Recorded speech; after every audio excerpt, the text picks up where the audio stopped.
पर्यटन या धड्याच्या पुढच्या विभागामध्ये आता आपण प्रवेश करतो. चला तर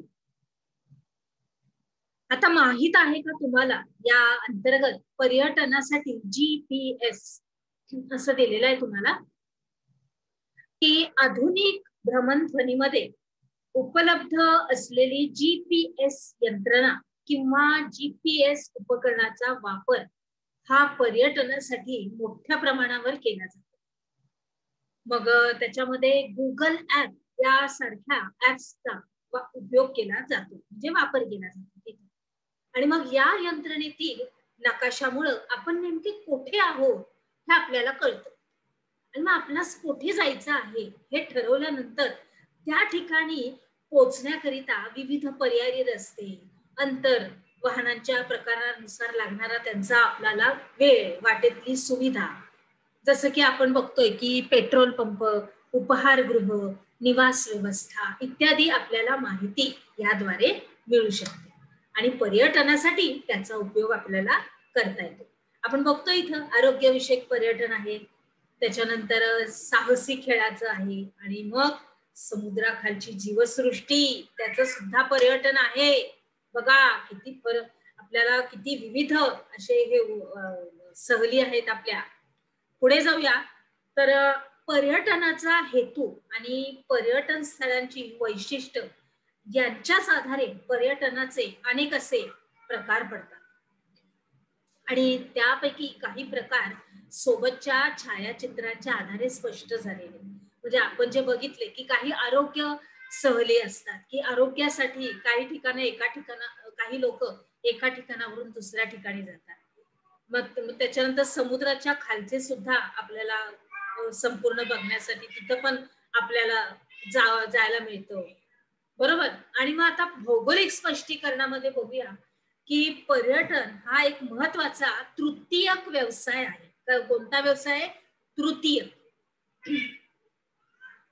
आणि या व्यवसायातून प्रदेशाच्या नैसर्गिक, सामाजिक, सांस्कृतिक स्थितीशी ओळख जी आहे ती या जगाला होते.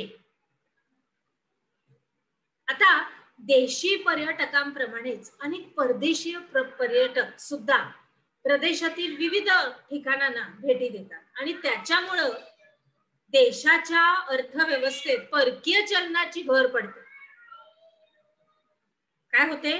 देशाच्या अर्थव्यवस्थेमध्ये परकीय चलनाची भर पडते, कारण जेव्हा पर्यटक बाहेरचे येतात ते पण परदेशीय, अमेरिका, इंग्लंड इकडून येतात, तेव्हा ते परदेशी हे घेऊन येतात आपला पैसा आणि मग इथं येऊन त्याचं आपल्याला त्यांना भारतीय चलनामध्ये रूपांतर करून ती खर्च करायला लागतात, बरोबर आहे. म्हणजे काय तर एक प्रकारचा हे सगळं चांगला एक आपल्याला देशाच्या भरभराटीसाठी पर्यटन हा एक चांगला तृतीय असा व्यवसाय आहे, हे याच्यावरून आपल्याला दिसतं. आता पर्यटनाचं महत्व लक्षात घेऊन स्थानिक रहिवासी प्रदेशातील निसर्गाचं आणि संस्कृतीचं जतन करण्याबाबत हे सजग बनतात, बरोबर आहे. की चला पर्यटक आपल्याकडे येणार आहेत, मग त्या मनाने आपल्याला सगळी तयारी करायला हवी. मग पर्यटनाच्या विकासासाठी विविध माध्यमातून जाहिरात केल्यास पर्यटन व्यवसायाची वाढ होण्यास मदत होते. आता भौगोलिक स्पष्टीकरणामध्ये आपण बघितलं तर पर्यटन चालना देण्यासाठी त्यांचे विविध प्रकार उदयास येत आहेत. त्यापैकी एक म्हणजे पर्यावरण स्नेही पर्यटन होय.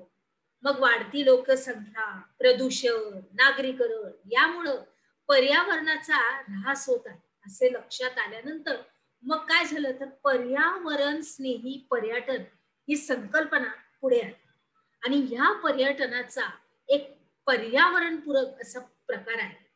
मग पर्यटन करताना पर्यटकांकडून पर्यावरणाला हानी होणार नाही, त्याच्यानंतर पर्यावरणाचा ऱ्हास होणार नाही याची काळजी घेतली जाते, त्याचं संगोपन जोपासना केली जाते. मग असे पर्यटन पर्यावरण स्नेही असते. आता या पर्यटनाद्वारे पर्यटन स्थळी कचरा नाही टाकायचा, ध्वनी प्रदूषण टाळायचं, वृक्ष आणि वन्य पशु पक्ष्यांना बिलकुल इजा करायची नाही याची दक्षता घेतली जाते. आणि याबरोबरच अलीकडच्या काळामध्ये कृषी पर्यटन ही संकल्पना उदयास आलेली आहे. मग शहरापासून दूर प्रदूषण मुक्त अशा ठिकाणी शेती संबंधित क्रियांची अशी सांगड घालून कृषी जीवनाचं हे दर्शन घडवलं जातं आणि ते पाहण्यासाठी पर्यटकांना आकर्षित असं केलं जातं आणि त्यालाच कृषी पर्यटन असं म्हणतात. बघा किती सहलीचे आपल्या प्रकार आहेत. पर्यटन म्हणजेच आपल्या सहली, बरोबर. पुढे जाऊया. आपण काय शिकलो या अंतर्गत पर्यटनाच्या ठिकाणी येणाऱ्या समस्या सांगून त्याच्यावरती उपाययोजना सुचवायचे. चला तर पुढच्या विभागात आपण जाऊया. अजून काय काय आहे तिथे बघूया. चला.